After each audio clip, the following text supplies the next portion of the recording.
Today we're going to remove the master control switch on this 2009 Dodge Ram 1500.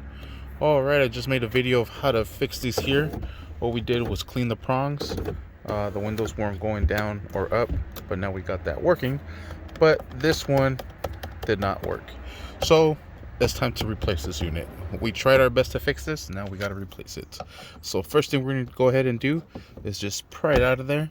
Just stick underneath, pull it out. There it is. Now let's go ahead and undo this pigtails.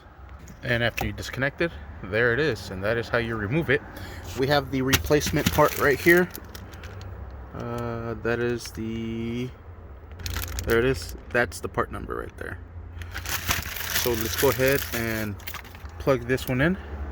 Alright, we have it plugged in. Let's give it a try. Alright, that's turning on. That's turning on. Let me try this first. Sweet. It's locking, unlocking. That's working. Go ahead and turn the key over. There's our window. There's our window. There's our window. And here is our other window. Sweet. They are all working.